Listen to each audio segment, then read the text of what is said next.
இன்னைக்கு குரூப் 2 மெயின்ஸில் வரக்கூடிய ரீசனிங்கில் 5th topic dies பகடைகள் பற்றி பார்க்கலாம். பகடை அதாவது டைஸ்ன்னு சொல்லுவாங்க. இது வந்து ரீசனிங்கில் வரும், ப்ராபபிலிட்டி ரிலேட்டடாகவும் ரீசனிங் வரும். ஓகேவா? அதில் இப்போ பகடைனா நமக்கு தெரியும் 6 ஃபேஸ் இருக்கும், 6 முகங்கள் இருக்கும், அதான் பகடைன்னு சொல்லுவாங்க. இந்த பகடை வந்து 2 டைப்பாக பிரிப்பாங்க. என்னென்னா திறந்த பகடை, மூடிய பகடைன்னு சொல்லிட்டு சொல்லுவாங்க. அதாவது மூடிய டைப்னா மூடினா க்ளோஸ்டாக இருக்கும். சரிங்களா? இப்படி இருக்கும், க்ளோஸ்டாக இருக்கும். இது வந்து மூடிய டைஸ் சொல்லுவாங்க. திறந்ததுன்னா 6 ஸ்பேஸ் வச்சுக்கிட்டு இந்த மாதிரி இருக்கும். இதில் ஒரு 4 பேஜ் ஒன்று வந்து எக்ஸ்ட்ரா இப்படி ஆப்போசிட்டாக கொடுத்துருப்பாங்க. ஓகேவா? 6 பேஸ் கொடுத்துருப்பாங்க. இது வந்து மூடிய பகடை, திறந்த பகடைன்னு சொல்லுவாங்க. இது 2 இதுலேருந்து கொஸ்டின்ஸ் வரும். ஓகேவா? நம்ம ஒன்று பார்ப்போம். வந்து மூடிய பகடை. சரிங்களா? இதுக்கு வந்து மொத்தம் என்னது 6 ஃபேஸ் இருக்குமா, 6 முகங்கள் இருக்கும். இந்த 6 முகங்கள் வச்சு நமக்கு சம்ஸை வந்து எப்படி கேட்பாங்க, இந்த மூடியை வச்சு பார்க்கலாம். சரிங்களா? இந்த மூடிய பகடையே வந்து நமக்கு 2 டைப்பாக பிரிக்கலாம். சரிங்களா? என்ன 2 டைப்பாக பிரிக்கலாம்னா, அதாவது ஸ்டாண்டர்ட் டைஸ் சொல்லுவாங்க. சரிங்களா? ஸ்டாண்டர்ட் டைஸ், நான் ஸ்டாண்டர்ட் டைஸ்ன்னு சொல்லுவாங்க. நான் ஸ்டாண்டர்ட் டைஸ் இல்லைனா இதுக்கு நிறைய பேர் இருக்குது. நான் ஸ்டாண்டர்ட் டைஸ் இல்லைனா ஜென்ரல் டைஸ். சரியா? ஜென்ரல் டைஸ், நான் ஸ்டாண்டர்ட் டைஸ், ஜென்ரல் டைஸ். ஓகேவா? வேறு எப்படி, இது வந்து ஸ்டாண்டர்ட் டைஸ்ன்னு சொல்லுவாங்க. அப்போது ஸ்டாண்டர்ட் டைஸ்னா நான் ஸ்டாண்டர்ட் டைஸ், ஜென்ரல் டைஸ் இல்லைனா நார்மல் டைஸ்ன்னு சொல்லுவாங்க. சரிங்களா? 3 பேர் கூட சொல்லுவாங்க. இல்லை நார்மல் டைஸ். இது 3 பேர்னாலும் என்ன தான், இது ஒன்று தான். நான் ஸ்டாண்டர்ட் டைஸ்னாலும், ஜென்ரல் டைஸ்னாலும், நார்மல் டைஸ்னாலும் ஒன்று தான். 3 பேர். இது வந்து ஸ்டாண்டர்ட் டைஸ். ஓகேவா? இது 2 டைப்பும் எதில் தான் வரும், க்ளோஸ்டு டைப்ஸில் தான் வரும். ஓகேவா? க்ளோஸ்டுனா மூடிய டைஸ், க்ளோஸ்டு டைஸில் வரும். இது என்ன சார் டிஃப்ரெண்ட், ஏன் இதை பற்றி நான் தெரிஞ்சுக்கணும் அப்படின்னா, இதுக்கு மீன் இருக்குது, கொஷின்ஸ் இதுலேருந்து வரும். அப்படின்னா இப்போ ஸ்டாண்டர்ட் டைஸ் அப்படி இருக்குன்னு வச்சுக்கோங்களேன். இப்போது ஸ்டாண்டர்ட் டைஸ் அப்படின்னு இருக்குன்னா ஒரு 3 பேஸ் இருக்குது. அதாவது ஏபிசின்னு சொல்லிட்டு 3 ஸ்பேஸ் இருக்குது. இந்த ஸ்பேஸ் வந்து ஸ்டாண்டர்ட் டைஸில் எதிர் பக்கங்களின் கூடுதல் வந்து 7ஆக இருக்கும். சரிங்களா? அது ஆப்போசிட் சைட் என்ன வந்து ஃபார்முலா அப்படின்னு பார்த்தோன்னா, எதிர்பக்கத்தின் கூடுதல். சரியா? எதிர்பக்கத்தின் கூடுதல் வந்து நமக்கு என்னவா இருக்குன்னா 7ஆக இருக்கும். சரியா? கூடுதல் 7. ஓகேவா? அதுவே நான் ஸ்டாண்டர்ட் டைஸ் அப்படின்னா, நான் ஸ்டாண்டர்ட் டைஸ்னா அடுத்துள்ள பக்கம், அதாவது அட்ஜசன்ட் சைட். சரியா? அடுத்துள்ள பக்கத்தின் கூடுதல் வந்து நமக்கு வந்து 7ஆக இருக்கும். சரியா? இதுதான் டிஃப்ரெண்ட்டு. ஓகேவா? அப்போ எதிர்பக்கத்தின் கூடுதல் அப்படின்னா இப்போ பாருங்களேன். இப்போ வந்து பார்த்தோன்னா, இப்போ 1 2 3 4 5 6 அப்படின்னு 6 பக்கம் இருக்குமா ஒரு பகடைக்கு. இந்த இப்போ எதிர்பக்கத்தின் கூடுதல்னா 7 வரணும். அப்போ 1க்கு ஆப்போசிட் அப்படியே தலைகையே போட்டால் வருமா. இப்போ 6 5 4 3 2 1. சரிங்களா? அப்போ இது டைஸு, இதுக்கு ஆப்போசிட் சைடு இருக்கிறது. சரிங்களா? இதெல்லாம் கூட்டினா உனக்கு 7 வரணும். சரி, அப்படி 7 வந்துச்சுன்னா இது என்ன டைஸு, ஸ்டாண்டர்ட் டைஸ்ன்னு சொல்லுவாங்க. சரியா? இதுவே அடுத்துள்ள பக்கத்தின் கூடுதல் வந்து 7னா, இப்போ அடுத்துள்ள பக்கம் அப்படின்னா ஒரு 3 பேஸ் இருக்கா.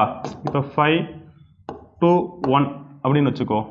4 3 6 3 5 4 இப்படி இருக்குது. இப்போ வந்து பாருங்கள், இது ஒரு டைஸாக இருக்குன்னு வச்சுக்கோங்க. இப்போ டைஸில் வந்து அடுத்துள்ள பக்கம்னா ஏதாவது ஒரு பக்கம். சரிங்களா?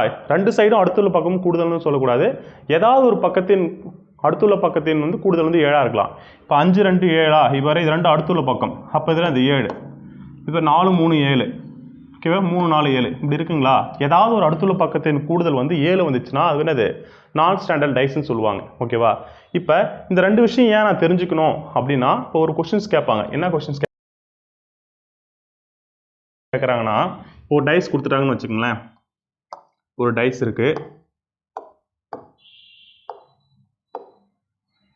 இருக்கு, சாரி ரொம்ப கேவலமாக வரையன்னு நினைக்கிறேன்.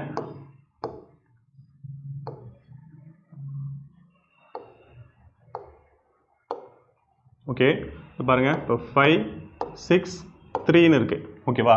இப்போ ஒரே ஒரு டைஸ் மட்டும் தான் நான் கொடுத்துருக்கேன். சரியா? இந்த டைஸில் இப்போ 3ன் எதிர்பக்கம் என்னன்னு கேட்குறேன். 3ன் எதிர்பக்கம் என்ன அப்படின்னு நான் கொஸ்டின் கேட்குறேன். ஓகேவா? என்னது, ஒரே ஒரு டைஸ் கொடுத்துட்டு 3ன் எதிர்பக்கம் என்னன்னு கேட்குறேன். ஓகேவா? அப்போ என்ன பண்ணுறேன், நான் பார்க்குறேன் இந்த டைஸ் ஒரே ஒரு டைஸ் மட்டும் கொடுத்துருக்காங்களா, இந்த டைஸ் வந்து ஸ்டாண்டர்ட் டைஸாக நான் ஸ்டாண்டர்ட் டைஸான்னு பார்க்குறேன். அப்போ அடுத்துள்ள பக்கத்தின் கூடுனா நமக்கு 7 வந்துச்சுன்னா என்னது அது வந்து நான் ஸ்டாண்டர்டைஸ். சப்போஸ் கூடுதல் வரல அப்படின்னா என்னது ஸ்டாண்டர்டைஸ். அப்போ 5 3 பாருங்க, 5 3 8, 3 6 9.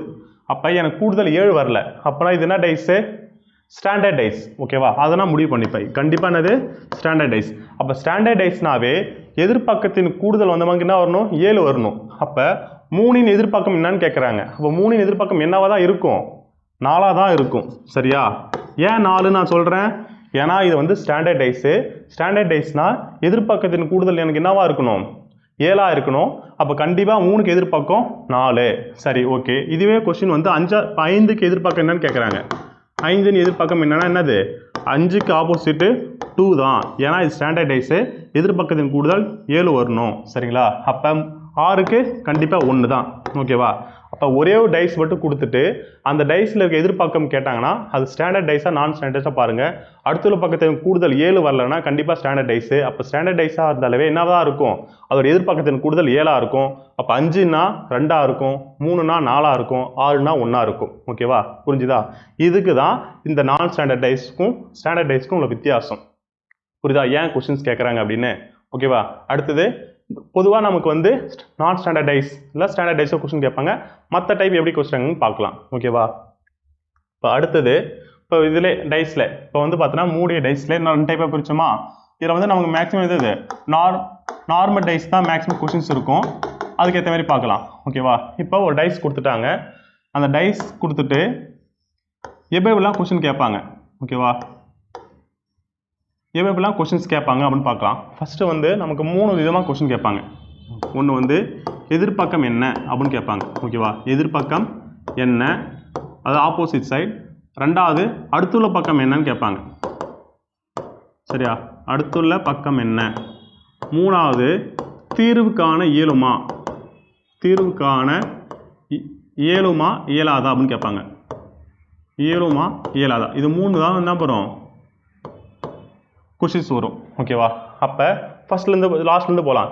தீர்வுக்கான இயலாது அப்படின்னு இருக்குல்ல, அது எதுக்கெல்லாம் தீர்வுக்கான இயலாது அப்படின்னு சொல்லிட்டு பார்க்கணும். 2 டைப்ஸில் வரும். சரிங்களா, இந்த தீர்வுக்கான இயலாதுக்கு நமக்கு என்னது 2. ஃபஸ்ட்டு வந்து பார்த்தோன்னா அது 2 டைஸுமே அதாவது 2 பகடை கொடுத்துருக்காங்க. 2 பகடையும் வேறு வேறு எண்கள். சரியா, வேறு வேறு எண்கள். அப்போ 2 பகடை கொடுத்துருக்காங்க. 2 பகடையுமே இப்போ A B C அப்படின்னு கொடுக்குறாங்க. இன்னொரு பகையில் D E F அப்படின்னு கொடுக்குறாங்க. சரியா, இது ஒரு பகடை வச்சுக்கலாம், இது ஒரு பகடை வச்சுக்கலாம். இந்த 2 பகடையுமே வேறு வேறு எண்கள் இருக்குது. இப்படின்னா அதுக்கு என்னது தீர்வுக்கான இயலாது. சரியா, தீர்வுக்கான இயலாது. இது ஃபஸ்ட்டு. ஓகேவா, ABC DF நான் அந்த டயக்ராம் போடல, உங்களுக்கு சாம்பிளுக்காக சொல்கிறேன். சரியா, அப்போ 2 டைஸ் கொடுத்துட்டு வேறு வேறு எண்கள் கொடுத்தனா அது தீர்வுக்கான இயலாது. ஸோ ஓகே, ரெண்டாவது என்ன தீர்வுக்கான இயலாதுன்னா 2 பகடை கொடுத்துருப்பாங்க. 2 பகடை கொடுத்துட்டு 2மே ஒரே மாதிரி கொடுத்துருவாங்க. 2 பகடையிலையும் ஒரே எண்கள். சரியா, ஒரே எண்கள் அப்படின்னா பாரு ABC, இங்கேயும் ABC. சரியா, அப்போ வேறு வேறு எண்கள் கொடுத்தாலும் தீர்வுக்கான இயலாது, ஒரே எண்கள் கொடுத்தாலும் என்னது தீர்வுக்கான இயலாது. புரிஞ்சுதுங்களா? அப்போது இது 2 டைஸ்னு இல்லை, 3 டைஸ் கொடுத்தாலும் தான், 4 டைஸ் கொடுத்தாலும் என்ன தான் சேம் கான்செப்ட் தான். என்னது நமக்கு தீர்வுக்கான இயலாது 2 தான். ஒன்று வந்து ஒரே சரி எத்தனை பகுதி கொடுத்தாங்களோ அத்தனை பகுதியிலும் வேறு வேறு நம்பர் இருந்துச்சுன்னா, அதாவது நம்பர் வந்து ரிப்பீட்டே ஆகலை, நம்பர்ஸ் வந்து வேறு வேறாக இருந்துச்சுன்னா அப்போ தீர்வுக்கான இயலாது. அதுக்கு அப்படியே ஆப்போசிட் ஒரே மாதிரி இருந்தாலும் தீர்வுக்கான இயலாது. இப்போ 2 பகுதியில் 3 பகுதியும் ABC, 4 பகுதியும் ABCயே கொடுத்தாலும் என்ன பண்ணுது நமக்கு தீர்வுக்கான இயலாது. ஓகேவா, இது புரிஞ்சுதா? அப்போ தீர்வுக்கான இயலாது பார்த்தாச்சு. ஓகேவா, அடுத்தது என்னன்னா அடுத்துள்ள பக்கம். சரி, அடுத்துள்ள பக்கம்னா அட்ஜஸ்டன்ட் சைடு, அது ஈஸியாக போட்டுடலாம். எதிர்பார்க்கம் தான் மேக்ஸிமம் கொஸ்டின் வரும். சரிங்களா, அந்த எதிர்பார்க்கம் பார்க்கறதுக்கு நமக்கு 2 டைப்ஸில் பார்க்கலாம். இப்போ எதிர்பார்க்கம் பார்க்கணும்னா ஃபஸ்ட்டு மாடல். ஓகேவா, ஃபஸ்ட்டு மாடல் என்னன்னா 2 பகடை கொடுத்துருக்காங்க. சரிங்களா, இப்போ A டயக்ராம் போடுறேன்.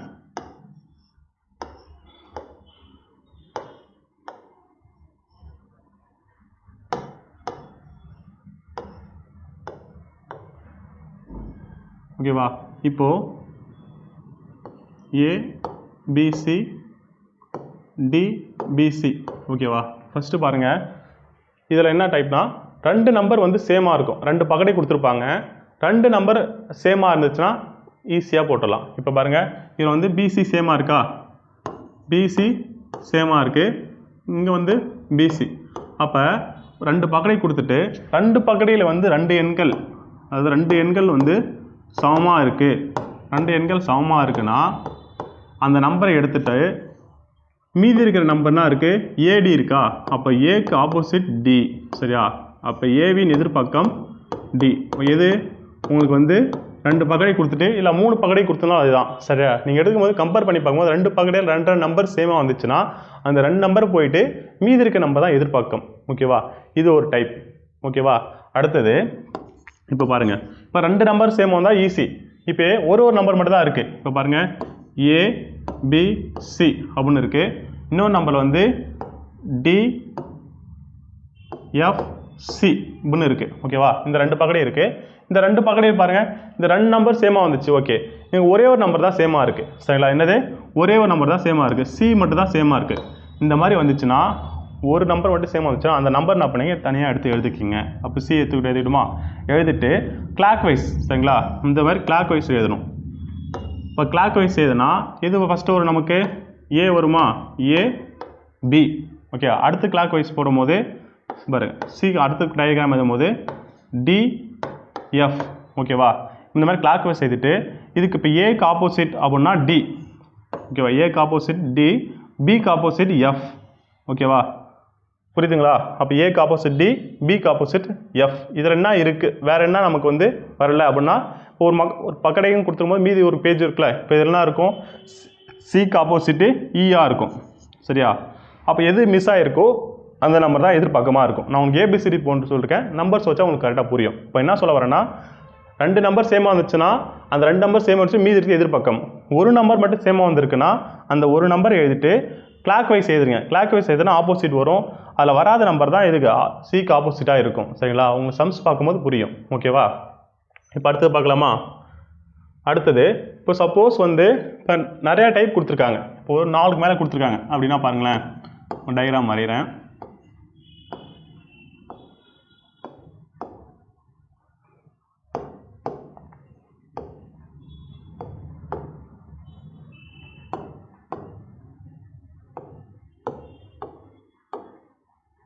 இப்படி இருக்குது. இப்போ பாருங்கள், 6 4 2 6 3 2 6 5 4 இப்படி இருக்குது. ஓகேவா? இப்படி கொடுத்துருக்கும் போது இப்போ ஆரின் எதிர்பார்க்கம் என்னன்னு கேட்குறேன். சரிங்களா? ஆரின் எதிர்பார்க்கம் என்னன்னு கேட்குறேன். சரியா? இது வந்து இன்னொரு டைப். எப்படின்னா இப்போ ஆரின் எதிர்பார்க்கங்களா, 3த்துலேயும் 6 இருக்குது. சரிங்களா? என்ன பண்ணேன், இப்போ நான் 6 நான் பண்ண எழுதிப்பேன். ஓகேவா? இப்போ என்ன பண்ணேன், ஆரின் எதிர்பார்க்கம் கேட்குறாங்களா, அப்போ நீங்கள் எழுதும்போது என்ன பண்ணிக்கங்க, 6க்கு அடுத்துள்ள பக்கம்லாம் என்னென்னலாம் வருதுன்னு எழுதிட்டுனா அடுத்துள்ள பக்கம். சரியா? அடுத்துள்ள பக்கம்லாம் எழுதிட்டா உனக்கு வந்து எதிர்பார்க்கம் என்னன்னு கண்டுபிடிச்சிடலாமா? அப்போ அடுத்துள்ள பக்கம் எழுதிக்கலாமா? இப்போ 6 இருக்கா, 6க்கோட அடுத்துள்ள பக்கம் என்னென்ன இருக்குது, அட்ஜஸ்ட் என்னென்ன இருக்குது, 2 4 இருக்குது. அப்போ நான் என்ன பண்ணிப்பேன், 2 போட்டுப்பேன், 4 போட்டுப்பேன். ஓகேவா? அடுத்து இந்த டயக்ராம் பாரு, அடுத்துள்ள பக்கம் என்ன இருக்குது, 2 இருக்குது 3 இருக்குது. 2 நான் ஆல்ரெடி ஏட்டேன், இப்போ புதுசாக இது இருக்குது, 3 மட்டும் இருக்குது. ஓகேவா? அடுத்து பாரு, 5 4 இருக்குது, 4 ஆல்ரெடி ஏட்டேன், என்ன இருக்குது, 5 எழுதிட்டேன். சரியா? அப்போ 6னுடைய அடுத்துள்ள பக்கங்கள் எல்லாமே நான் எழுதிட்டேன். ஓகேவா? அப்போ அடுத்துள்ள பக்கம் 4 வந்துருச்சு, ஒரு பக்கடைனா 6 இருக்கணுமா, அதில் கொஸ்டின் நம்பர் 6 வந்துச்சு, மீதி இருக்க 4 நம்பர் வந்துச்சு. அப்போ எந்த நம்பர் வரல, 1 மட்டும் வரல. அப்போ எதிர்பக்கம் என்னவா தான் இருக்கும், 1 தான் இருக்கும். சரியா? இந்த மாதிரி கண்டுபிடிக்கலாம். ஓகேவா? ஒன்று வந்து இதே வந்து கிளாக் வைஸ் போன இது நடத்தினா கிளாக் வைஸ் சம்மும் கண்டுபிடிக்கலாம். இன்னொரு சைடில் என்னென்னா அடுத்துள்ள பக்கம், இப்போ 6க்கு அடுத்துள்ள பக்கம்லாம் எழுதிட்டுனா எது வரலையோ அதான் எதிர்பார்க்கமாக இருக்குதுன்னு சொல்லிட்டு இது வந்து இன்னொரு டைப். ஓகேவா? இப்போ டைஸ்னாவே மூடிய பக்கடைனாவே இதுதான், அதாவது தீர்வு காண இயலும் இயலாது. சரிங்களா? தீர்வு காண இயலாதுன்னா 2 டைப் பார்த்தோம்.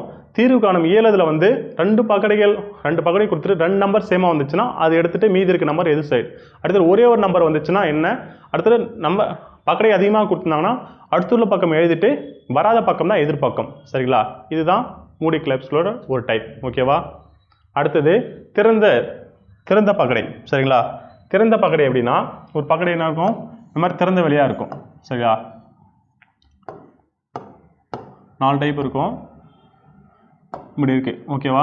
இப்போ பார்க்கும்போது இப்போ 2 4 5 6 1 3 இப்படி இருக்குது. இது வந்து திறந்த வெளி பகடைன்னு சொல்லுவாங்க, திறந்த பகடை. இப்போ இதுக்கு எது ஆப்போசிட் அப்படின்னு பார்த்தீங்கன்னா சரிங்களா, 1 விட்டு இப்போ பாரு, இப்போ ஃபஸ்ட் எடுத்துக்கிட்டேன், 1க்கு ஆப்போசிட், 1 விட்டு 1 ஆப்போசிட்டாக இருக்கும். அப்போ இதுக்கு ஆப்போசிட் இந்த எக்ஸ்ட்ரா இருக்குல்ல, அதுதான் என்னது, இதுக்கு ஆப்போசிட்டாக இருக்கும். அப்போ எதிர்பக்கம் என்ன அப்படின்னு கேட்டாங்கன்னா சரியா, இது திறந்த வெளி எதிர்பார்க்க மாட்டாங்கன்னா அப்போ 2க்கு ஆப்போசிட் என்ன, 2க்கு ஆப்போசிட் 5. ஓகேவா? அடுத்து 4க்கு ஆப்போசிட் 6. இந்த மாதிரி எக்ஸ்ட்ரா இருக்க பேஜ் வரும்ல, அதுதான் இது 3க்கு ஆப்போசிட் 1. ஓகேவா? இதுதான் எதிர்பக்கம். திறந்த வெளி இது மூடிய பகடை விட திறந்த பகடை ரொம்ப ஈஸியாக கண்டுபிடிச்சிடலாம். சரி, ஓகே சார், இப்போலாம் கொடுத்துட்டு இப்போ இதில் என்ன சார் கொஸ்டின் கேட்பாங்கன்னு கேட்டாங்கன்னா, அதேமாதிரி திறந்தது பகடைக்கும் 3 கொஸ்டின் டைப் கேட்கலாம். ஒன்று வந்து என்னது, எதிர்பக்கம் என்னன்னு கேட்கலாம். ரெண்டாவது அடுத்துள்ள பக்கம் என்னன்னு கேட்கலாம். ஓகேவா? அடுத்துள்ள பக்கம் என்ன. மூணாவது வந்து இந்த திறந்த பகடை வந்து மூடிய பகடையா அமைய சாத்தியம் ஆகுமா அப்படின்னு கேட்பாங்க. சாத்தியம் ஆகும்னா இப்போ பாருங்களேன், இப்போ இந்த பகடை இருக்கா, இந்த பகடை நான் வந்து மூட போகிறேன், மூடிய பகடையாக மாற்ற போகிறேன். அப்படி மூடிய பகடையாக மாற்றினா பாருங்கள், நான் என்ன பண்ணுறேன், இப்போ மூடிய பகடையாக மாற்றுறேன். மாற்றும் போது இங்கே பாரு, இப்போ 2 4 1 சரியா, இந்த பகடை இப்படி ஒரு பகடை வந்து நான் அமைக்க முடியுமா அப்படின்னு கேட்டேன்னா அமைக்க முடியாதுன்னு பார்க்கணும். பாருங்கள், இப்போ 2க்கு எதிர்பார்க்கணும் அது 5 இருக்கணும், 4க்கு எதிர்பார்க்கம் 6 இருக்கணும், 3க்கு எதிர்பார்க்கம் 1 இருக்கணும். இப்போ இந்த பகடை அமைக்க முடியுமா? அமைக்க முடியும். ஏன்னா இதில் எதுவுமே வந்து எதிர்பக்கமாக இப்போ 1க்கு எதிர்பார்க்கனது 3 சப்பையா, அப்போ அடுத்துள்ள பக்கமாக வரல. 4க்கு எதிர்பார்க்கம் 6 அப்போ வரல. 2க்கு எதிர்பார்க்கம் 5 அதுவும் வரல. அப்போ இந்த மாதிரி அமைக்க முடியும். அப்போ எது அமைக்க முடியாது அப்படின்னா, இப்போ இதே பகடையை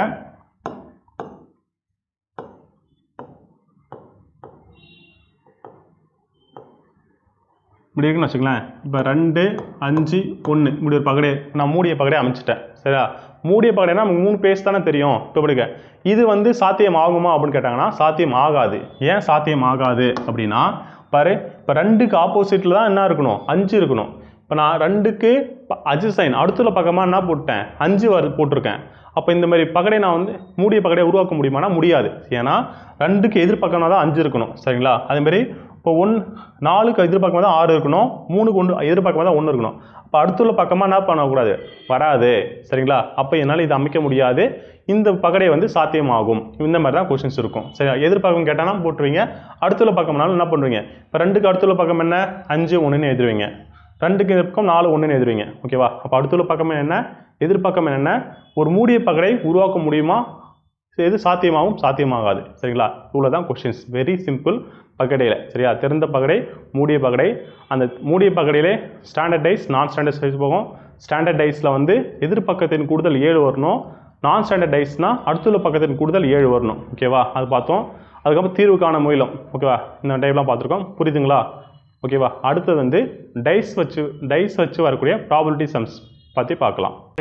நிகழ்தகவுன்னு சொல்லுவாங்க.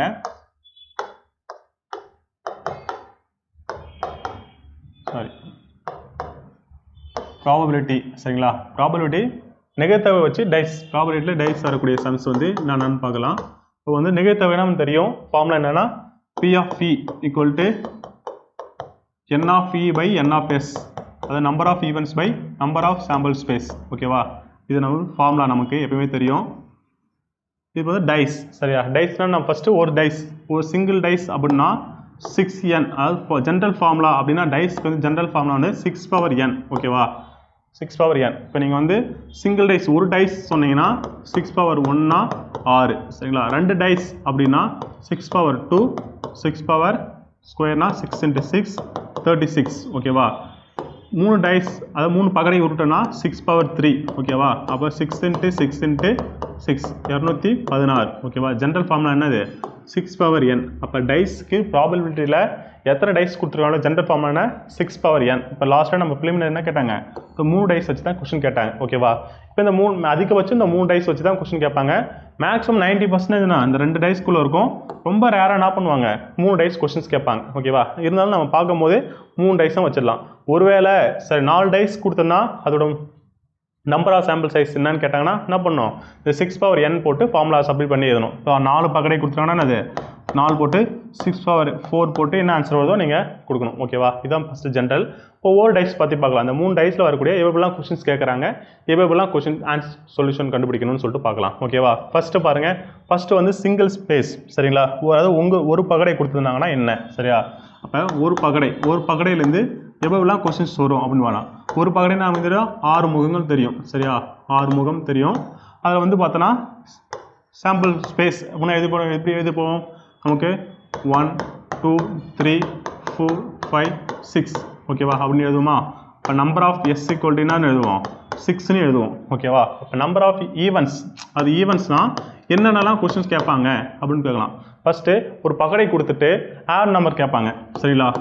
ஆட் நம்பர் கேட்பாங்க, ஈவன் நம்பர் கேட்பாங்க, ப்ரைம் நம்பர் கேட்பாங்க. சரியா?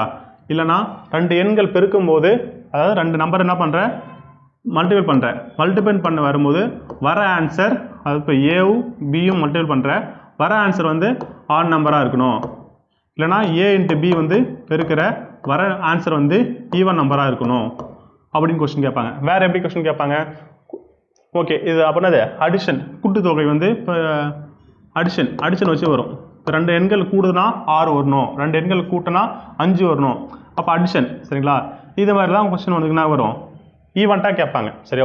ஒரு பகடை கொடுத்துட்டு ஈவெண்ட்டை கேட்பாங்க. இப்போ ஆட் நம்பர்னா என்ன வரும்? 1 3 5 அப்படின்னு போகுமா? இப்போ ஒரு பகடை கொடுத்துட்டாங்க, ஒரு பகடை 6 பேஸு, ஈவெண்ட்ஸில் வந்து இந்த மாதிரிலாம் ஈவெண்ட் வரும். இப்போ ஆட் நம்பர்னா 1 3 5 அப்போ ஒரு பகடை எத்தனை ஆட் நம்பர் இருக்கும் பாருங்கள். எத்தனை நம்பரு? 1 3 5. சரிங்களா? இதெல்லாம் ஆட் நம்பரா? அப்போ நம்பர் ஆஃப் ஈவெண்ட்ஸ் எவ்வளோ நமக்கு வரும்? Number of n equal to இன்னு எவ்வளோ வரும்? 3. சரியா? நம்பர் ஆஃப் ஈவெண்ட்ஸ் வந்து எவ்வளோ? 3. சரிங்களா? அப்போ ஃபார்முலா சப்மிட் பண்ணி போடணும். என்ன பண்ணுவேன்? P equal to probability of events equal to number of events by number of sample space. ஓகேவா? அப்போ நம்பர் ஆஃப் சாம்பிள் ஸ்பேஸ் நமக்கு என்ன? 6. சப்போ நம்பர் ஆஃப் ஈவெண்ட்ஸ்னால் இப்போ ஆட் நம்பர் கேட்குறாங்கன்னா 1 3 5 அப்புறம் என்ன போடுவோம்? 3 போடுவோம். இப்போ அடிச்சுன்னா 1/2. ஓகேவா? இது ஈவன் நம்பர். இப்போ ஈவன் நம்பர்னா என்னென்ன வரும் நமக்கு? 2 4 6 வருமா? Even number. ப்ரைம் நம்பர்னா இது எதுக்கு ப்ரைம் நம்பர்? 2 3 5 இது 3 ப்ரைம் நம்பர்.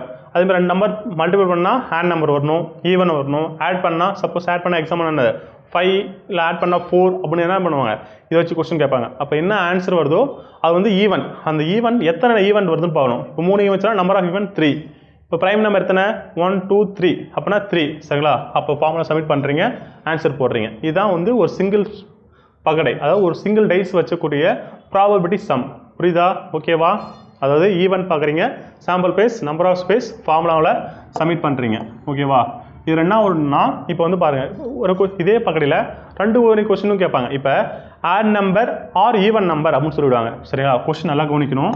இப்போ ஆட் நம்பர் ஆர் ஈவன் நம்பர்னு சொல்லிட்டாங்கன்னு வச்சுங்க. அப்போ ஆட் நம்பருக்கான பாசிபிலிட்டிஸ் கண்டுபிடிக்கணும். என்னது? 3/6ன்னு கண்டுபிடிக்கணும். ஈவன் நம்பருக்கான இது 3/6. சரிங்களா? இப்போ ஆர் கொடுத்துட்டாங்க அப்படின்னா இது ரெண்டுத்தையும் ப்ளஸ் பண்ணணும். ஓகேவா? அண்டு கொடுத்துட்டாங்க அப்படின்னா ரெண்டுத்தையும் என்ன பண்ணணும்? மல்டிபிள் பண்ணணும். இதில் ஒரு லாஜிக் இருக்கும், நான் இதனால் யோசிச்சுங்க. பாருங்கள், அண்டு கொடுத்துட்டாங்கன்னா என்ன பண்ணணும்? மல்டிபிள் பண்ணணும். ஆறு கொடுத்துட்டாங்கன்னா ப்ளஸ் பண்ணணும். சரிங்களா? இதெல்லாம் இந்த ப்ராபபிலிட்டி வரக்கூடிய ஒரு கொஞ்சம் ட்விஸ்ட் பண்ணி கேட்கறதுனா இந்த மாதிரி கேட்பாங்க.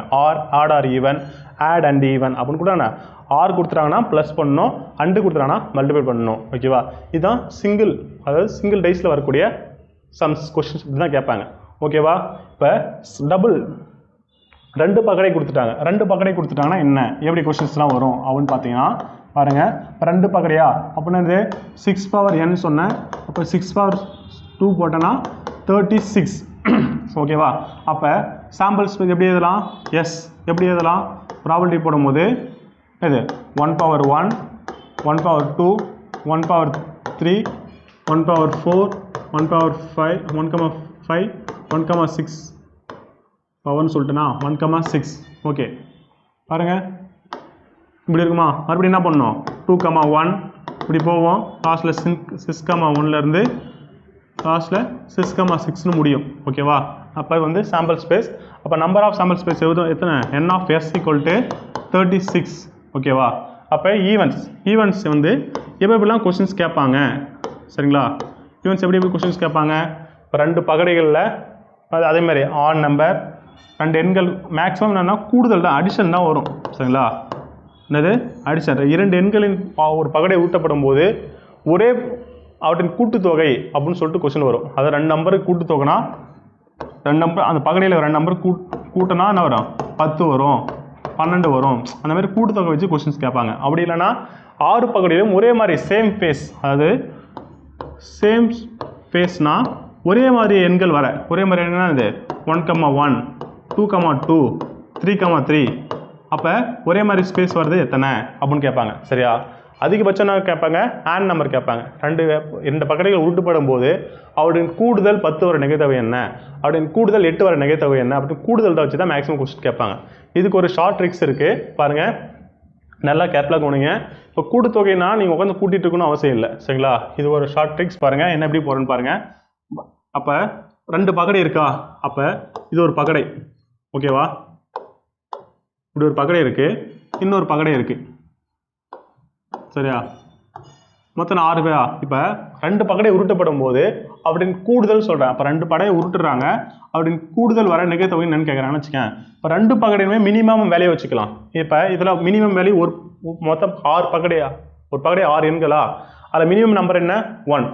இதில் மினிமம் நம்பர் 1. சரியா? அவன் மினிமமாக 2 பகடையை உருட்டு போகும்போது அப்படின்னு கூடுதல் நிகழ்த்தொகை வர என்ன எனக்கு சான்ஸ் இருக்குது? 2 வர சான்ஸ் இருக்கா? அப்போ 2 பகடை உருட்டப்படுறாங்க, 2 பகடையிலும் மினிமமாக எனக்கு கூட்டுத்தொகை வரத்துக்கு எவ்வளோ இருக்குது? 2 பாசிபிலிட்டிஸ் இருக்குது. ஓகே, இதுவே இதே பகடையில் அதிகபட்சமாக எவ்வளோ இருக்கும் பாருங்கள். அதிகபட்சமாக 6 ஒரு பகடையில் வந்து அதிகபட்சம் 6, இன்னொரு பகடையில் அதிகபட்சம் 6. அப்போ யூட்டின் கூடுதல் அதிகபட்ச கூடுதல் எதை வர சான்ஸ் இருக்குது? 6 6 12. ஓகேவா? அப்போ குறைந்தபட்சம் 2 பகடையில் உருட்டும் போது கூடுதல் எண்ணிக்கை வர என்ன சாத்தியமாகுது? 2. அதிகபட்சம் கூட்டுத்தொகை 12. ஓகேவா? இந்த 2 லாஜிக் தெரிஞ்சிச்சுன்னா ஒரு ஷார்ட்கட் போடலாம். எப்படி போடலான்னு பாருங்களேன். இப்போ நான் என்ன பண்ண போகிறேன்? ஒரு மலை மாதிரி வளைய போகிறேன். சரிங்களா? இது ஒரு ஹில்ஸ். இந்த ஹில்ஸில் என்ன பண்ண போகிறேன் பாருங்கள். ஃபஸ்ட்டு 1 2 3 4 5 6 போடும்போது மட்டும் இந்த மலை உச்சியில் இருக்குது பார்த்தியா, சென்டரில் நான் உச்சி போட்டுக்கிறேன், 6ன்னு போட்டுக்கிறேன். மீதி பாருங்கள் 5 4 3 2 1. சரிங்களா? அப்போ நான் ஒரு ஹில்ஸ் மாதிரி போட்டுக்கிறேன். 1 2 3 4 5 6 மட்டும் சென்டரில், அதுக்கப்புறம் 5 4 3 2 1 இப்படி வரேன். ஒரு ஹில்ஸ் மாதிரி போட்டுட்டு இப்போது 2 பகடையில் உருட்டும் போது குறைந்தபட்சம் கூடுதல் தொகை எவ்வளோ எனக்கு வருது? 2 தான் வருது. அப்போ என்ன பண்ணுவேன்? நான் 2 போட்டுப்பேன். ஓகேவா? அதிகபட்ச கூடுதல் எவ்வளோ வருது? 12 வருது. அப்போ 12. சரியா? இப்போ என்ன பண்ணிக்கிறேன்?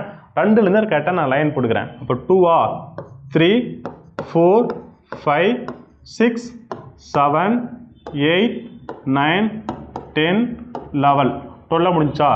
என்ன சார் இந்த டயக்ராம் என்ன சார் அப்படின்னா, இப்போ கொஸ்டின் கேட்குறேன்.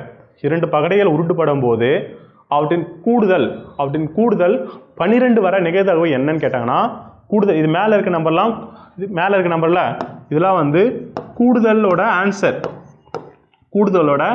ஆன்சர். சரிங்களா? கீழே இருக்கிறதுலாம் பாசிபிலிட்டி. சரிங்களா? நிகழ்தகவு. கீழே இருக்கலாம் என்னது? நிகழ்தகவு, ஈவென்ட்ஸ், நம்பர் ஆஃப் ஈவென்ட்ஸ். சரிங்களா? இப்போ நான் கொஸ்டின் கேட்குறேன். என்ன கேட்குறேன்? 2 பகடைகள் உருட்டப்படும் போது அவற்றின் கூடுதல் 12 வர நிகழ்தகவு என்ன அப்படின்னு கேட்டேன்னா, நீ என்ன பண்ணிக்கணும்? அப்போ 6 6 கூட்டினா 12 அப்படின்னு ஒரு தெரியும். என்னது? பகடையை ஊட்டும் போது 6 6 12 ஒரு தெரிஞ்சிடும். இப்போ வேறு ஏதாவது நம்பர் கூட்டினா 12 வருமா அப்படின்னு என்ன பண்ணுவேன்? யோசிச்சுட்டு உட்காந்துருப்பேன். சரியா? உனக்கு அப்படி டவுட்டே வேணாம். 6 6 கூட்டினா 12 அவருடைய நிகழ்தகவு என்ன? கீழே என்ன 1 இருக்கா? அப்போ 1/1 தான். பகடை 36 அப்போ 1/36 முடிஞ்சு போச்சு. ஓகேவா? இதுவே இப்போ 2 பகடையில் உருட்டுப்படும் போது அவருடைய கூடுதல் 10 வர நிகழ்தகவுன்னு கேட்குறேன். 10 வரணும் எத்தனை? 3 இருக்குது. சரியா? அப்போ 3க்கு என்னென்னலாம் சான்ஸ் இருக்குது பாரு. 2 பகடை உருட்ட போகிறாங்க. 10 வர என்ன சான்ஸ் இருக்குது? 1 6,4 வரும், 1 4,6 வரும், இன்னொன்று 5,5 வரும். சரிங்களா? அப்போ 3 தான் வரும். அப்போ அவற்றின் கூடுதல் 2 பகடையில் உருட்டு பண்ணும்போது கூடுதல் 10 வர நிகழ்தகவு என்ன? 3 தான். நீ வந்து அதுக்கப்புறம் யோசிச்சுட்டு உட்காந்துருப்ப. அந்த மாதிரி யோசிக்க தேவையில்ல. 10 10க்கு நேரம் 3. ஓகேவா? இப்போ நான் 8 வரேன்னா 5, கூடுதல் 7 வர நிகழ்த்தவனா 6 வரனா 5 வரனா 4 4 3 சரிங்களா. அப்போ மேலே இருக்கிற நம்பர் கூடுதலோட ஆன்சர், கீழே விட அதோட ஈவன், இது ப்ராபபிலிட்டியோட ஈவன். ஓகேவா, இது தெரிஞ்சு நீங்கள் என்ன பண்ண ஆன்சர் ஈஸியாக போட்டு போகலாம். இப்போ இன்னும் இது இன்னொரு பெனிஃபிட் என்னன்னா, 2 பகுதியில் உருட்டுப்படும் போது அவற்றின் கூடுதல் இரட்டைப்படை வர நிகழ்தகவு என்னன்னு கேட்பாங்க. அதாவது ஈவன் நம்பர் வர நிகழ்தகவு என்னன்னு கேட்டாங்க. 2 பகுதியில் உருட்டுப்படும் போது அவற்றின் கூடுதல் ஒற்றைப்படை வர நிகழ்தகவு என்னன்னு கேட்பாங்க. சரி, ஆன் நம்பர் வருது. இப்போ இது எல்லாமே ஆன்சர் தானே, கூடுதலோட ஆன்சர் தானே. இப்போ இந்த ஆன்சரில் இதெல்லாம் ஒற்றைப்படை. இப்போ வந்து 3 ஒற்றைப்படை, 5, அப்புறம் என்னது 7 9 11. சரியா, அப்போ எத்தனை பாசிபிலிட்டிஸ் இருக்கு? 1 2 3 4 5 5 பாசிபிலிட்டிஸ் இருக்கு. அந்த பாசிபிலிட்டிஸ் என்ன பண்ணிக்கலாம், எடுத்து எழுதிக்கலாம். சரிங்களா, அந்த மாதிரி இந்த டயக்ராம் வச்சு கூடுதல் வச்சு கேட்டாலே என்ன பண்ணலாம், இப்படி வேணால் ஆன்சர் பண்ணிக்கலாம். 2 கூடுதலோட நிகழ்தகவு ஒற்றைப்படை வர என்ன, இரட்டைப்படை வர என்ன. ஓகேவா, புரிதல் என்ன சொல்ல வரேன்னு. அப்போ இந்த டயக்ராம் வந்து ரொம்ப இம்பார்ட்டன்ட். ஓகேவா, இதுதான். இப்போ 2 பகடையில் ஊட்டப்படும் போது கொஷின்ஸ் எப்படி கேட்பாங்க, எப்படிலாம் ஆன்சர் பண்ணணும். ஓகே, புரிஞ்சுதா? அடுத்தது 3 டைஸ். சரி, 3 டைஸ் வச்சாங்கன்னா எப்படின்னு பார்க்கலாம். பாருங்க, இப்போ 3 டைஸ்னா n பவர் 6 பவர் n, அப்போனா அது 6 × 6 × 6 216. 3 பகடையில் ஊட்டும் போது நிகழ்தகவு என்ன, 6. அப்போ சாம்பிள் எஸ் போடும்போது என்ன போடுவீங்க, 1 1 1, அடுத்தது 1 1 2, 1 1 3, இது மாதிரி போவோம். மறுபடியும் என்ன பண்ணுவேன், 2 1 1 இப்படி ஸ்டார்ட் ஆகும். அதுக்கப்புறம் 3 1 1. சரி, அப்படி போனால் உங்களுக்கு எத்தனை 216 வரைக்கும் முடிப்பேன். அப்போ 6 6 வரைக்கும் என்ன பண்ணுவேன், எத்தனை நம்பர் வரும், n of s 216 வரும். ஓகேவா. இதில் மேக்ஸிமம் எப்படி கொஸ்டின்ஸ் கேட்பாங்கன்னா, சேம் நம்பர் வர பகடை கேட்பாங்க. அதே மாதிரி 3 பகடையில் உருட்டுப்படும் போது அவரின் கூடுதல் வர நிகழ்தகவு என்னன்னு கேட்பாங்க. சரிங்களா, இது வரைக்கும் அப்படி ரொம்ப போனதில்லை. பேங்கிங் எக்ஸாமில் CGL CHS எல்லாம் கேட்டிருக்காங்க. சரியா, அப்போ 3 பகடைகள் கொடுத்துட்டு அவரின் கூடுதல், இப்போ நம்ம முன்னாடி ஒரு மலை மாதிரி ஒரு ஹில் மாதிரி வரைஞ்சோமா, அது மாதிரி இதுக்கும் ஒரு ஷார்ட்கட் இருக்குது. என்ன ஷார்ட்கட் பார்க்கலாமா? பாருங்கள், இப்போது கொஞ்சம் தள்ளிக்கலாம். என்ன ஷார்ட்கட்னா, சரிங்களா, அப்போ நான் 3 பகடையில் விட்டுறேன். சரிங்களா, 3 டைஸ் விட்டுருன்னா 3 டைஸ் விட்டும் போது எனக்கு குறைந்தபட்சம் அதிகபட்சம் என்ன வேல்யூ வரும் கண்டிப்பாக தெரியணும். ஒருவேளை அதே கேட்டுருவாங்க, கொஸ்டின் கேட்டுருவாங்க. சரிங்களா, அப்போ குறைந்தபட்சம் அப்படின்னா இப்போ 3 பகடையில் குறைந்தபட்சம் நான் ஒரு பகடையை உருட்டுறேன், 1 வையுமா, அப்போ இதோட கூடுதல் எவ்வளோ வர சான்ஸ் இருக்குது, எனக்கு 3 வர சான்ஸ் இருக்குது. சரியா, 3 பகடையில் உருட்டப்படுறேன், அது குறைந்தபட்சம் எண் வர என்னது 3. அதிகபட்சம்னா 3த்துல 6 6 வருமா, 6 6 6. அப்படின்னா சப்போஸ் 3 பகடைகள் வரும்போது கூட்டுத்தொகை அதிகபட்சம் எவ்வளோ நிகழ்ந்து வரும், 18. சரிங்களா, இந்த 2 லாட்ச் தெரிஞ்சுட்டா போதும். சரிங்களா, மீதி ஒரு டயக்ராம் ஷார்ட் ட்ரிக்ஸ் போடுறேன், அதனால கவனிங்க. பாருங்க, இப்போ நான் என்ன பண்ணுறேன், இப்படி வரைஞ்சிக்கிறேன், இந்த மாதிரி வரைஞ்சிக்கிறேன். ஓகேவா, அப்போது 1 2 3 4 5 6 7 8. ஓகேவா, அடுத்தது 1 2 3 4 5 6 7 8. ஓகேவா, இந்த மாதிரி 8 நம்பர் போட்டுங்க. இப்போ 8 நம்பர் போட்டுட்டு மேலே நம்ம சொன்ன மினிமம் கூட்டுத்தொகை எவ்வளோ வரும், எனக்கு 3 வருமா. அப்போ மினிமம் கூட்டுத்தொகை 3, அதிகபட்ச கூட்டுத்தொகை எனக்கு 18. ஓகேவா, அப்போ அப்படியே 3லேருந்து லைனாக ஏற்றிக்குங்க. 4 5 6 7 8 9 10 11 12 13 14 15 16 17. ஓகேவா, இதுவும் ஈஸியாக போட்டுருவீங்க. நம்ம 2 பகடைகள்லாம் 1லேருந்து 5 வரைக்கும் எழுதிட்டு ஒரு மலை மாதிரி போட்டோம். இதுக்கு மட்டும் கொஞ்சம் சேஞ்சஸ் ஆகும். என்ன சேஞ்சஸ் ஆகும்னா பாருங்கள், 1 3 6 10 15 21 25 27. ஓகேவா, இந்த நம்பர் பாருங்கள், 1 3 6 10 15 21 25 27. ஓகேவா, அதே மாதிரி தான் இங்கே எழுதிக்கணும். ஓகேங்களா, ஓகே, 27 25 21 15 10 6 3 1. ஓகேவா, புரியுதுங்களா? ஓகே தான். இப்போ இந்த நம்பர் எழுதிட்டுனா உங்களுக்கு என்னது, இதெல்லாம் அடிஷன் கூடுதல். ஸோ கூடுதல் வர ஆன்சர், இது வந்து ப்ராபபிலிட்டி நிகழ்தகவு. ஓகேவா, புரியுதுங்களா? இப்போ கூட 3 பகரடைகள் உருட்டப்படும் போது அவற்றின் கூடுதல் 12 வரை நிகழ்த்தவங்க என்னன்னு கேட்பாங்க. நீ என்ன பண்ணிப்ப உட்காந்து 3 போட்டு எட்டி கூட்டுறதுன்னு தெரியல, கூட்டினா 12 வரணுமா? அப்போ என்னது 25. அப்போ 25 இப்போ கூடுதல் 3 பகடைகள் உருட்டப்படும் போது கூடுதல் என்ன வரும்னு கேட்குறேன் கொஸ்டின். 12 வரை நிகழ்த்தவங்க என்னன்னு கேட்குறேன். அப்போனா சரிங்களா? அப்போ மொத்தம் number of S equal to S வந்து 216. ஈவன்ஸ்னால் 12 வரணுமா? 12 அப்போ 25. அப்போ 12 இருந்தா நம்பர் ஆஃப் எஸ் 25/216. என்ன பண்ண ஆன்சர் போட்டு போயிடலாம். ஓகேவா? இப்போ 3 பகடைகள் உருட்டப்படும் போது 18 வரை நிகழ்த்தவங்கன்னா என்னது 1/216. ஓகேவா? இப்போ ஒரு 3 பகடைகள் உருட்டும் போது கூடுதொகை 10 வரன்னு கேட்குறாங்க. அப்போனா அது 27/216 அப்படின்னு சொல்லிட்டு என்ன பண்ணலாம், ஆன்சர் ஈஸியாக சால்வ் பண்ணிட்டு போயிடலாம். இந்த டயக்ராம் வெரி இம்பார்ட்டன்ட். இது எதுக்கு? கூடுதல். ஓகேவா? இப்போ 3 பகடைகள் உருட்டப்படும் போது அவற்றின் கூடுதல் ஒற்றைப்படை நிகழ்த்தொகை என்ன, இரட்டைப்படை நிகழ்த்தொகை என்ன, இல்லை இதிலே வரக்கூடிய பிரைம் நம்பர்ஸ் என்னன்னு சொல்லிட்டு கொஸ்டின் கேட்பாங்க. இதுதான் என்னது 3 பகடைகள் வச்சு கேட்குற கொஸ்டின்ஸ், கூடுதல் வச்சு கேட்குற கொஸ்டின்ஸ். ஓகேவா? இது வந்து நான் உங்களுக்கு வந்து எதுவுமே எக்ஸாம் நடத்தலை, எல்லாமே அந்த ட்ரிக்ஸை மட்டும் தான் சொல்லியிருக்கேன். சரிங்களா? இதுக்கான நீங்கள் ஒர்க் அவுட் சம் வந்து நான் பிடிஎஃபாக கொடுக்குறேன், நீங்கள் சால்வ் பண்ணி பாருங்கள். டைஸில் வரக்கூடிய ரீசனிங்கும் சரி, ப்ராபபிலிட்டி சம்ஸும் சரி, உங்களுக்கு சம்ஸ் வந்து நான் பிடிஎஃப் கொடுக்குறேன். சொன்ன ட்ரிக்ஸை மட்டும் நல்லா ரீகால் பண்ணி பாருங்கள். புரியலாம் கமெண்ட் செக்ஷனில் கமெண்ட் பண்ணுங்கள், நம்ம சால்வ் பண்ணிக்கலாம். ஓகேவா? அடுத்தது நெக்ஸ்ட் டாபிக் பார்க்கலாம். தேங்க்யூ.